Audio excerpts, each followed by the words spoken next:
मधुर वाणी।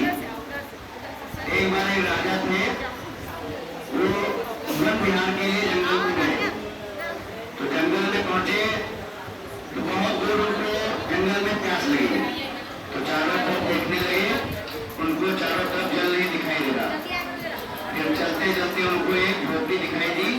वहां पे एक बाबा जी थे, उनकी एक झोपड़ी थी।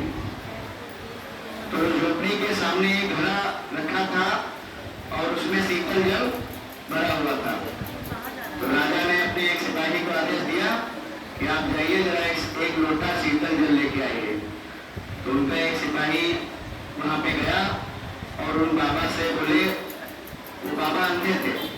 तो सिपाही ने बोला, अरे अंधे, एक लोटा जल दे दे। तो बाबा थोड़ा अकड़ गए, उनको उनकी भाषा जो है बुरी लगी।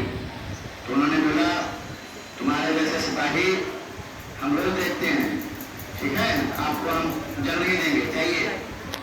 तो सिपाही की निराश होके राजा जी के पास आ गया। फिर क्या हुआ कि राजा ने अपने सेनापति को भेजा कि जाइए आप एक लोटा जल लेके आइए। तो सेनापति गए तो उन्होंने बोला, अरे अंधे, एक लोटा जल दे दो, आपको पैसा मिलेगा।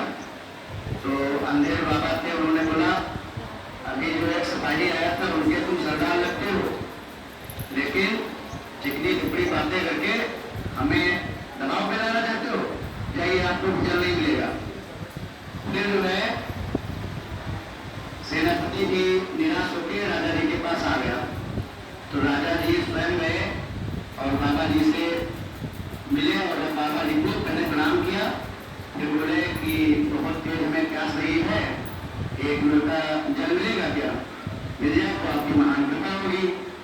तो जो बाबा थे वो उनको थोड़ा अच्छा लगा, उनकी बारी अच्छी लगी।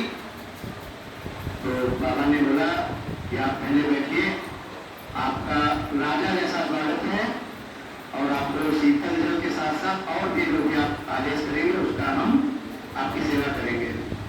तो उनको एक लोटा शीतल जल दिया। तो बाबा ने, राजा साहब ने मतलब है जल पिया।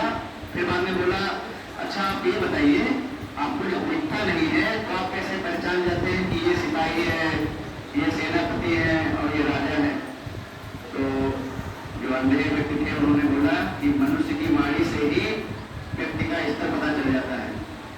तो इसलिए हमने आपको, आपकी वाणी बहुत अच्छी थी तो हमें लगा कि आपकी राजा जैसी वाणी है, आप राजा ही हैं। तो इस कहानी से हमें ये शिक्षा मिलती है कि हमें हमेशा मधुर वचन बोलना चाहिए। धन्यवाद।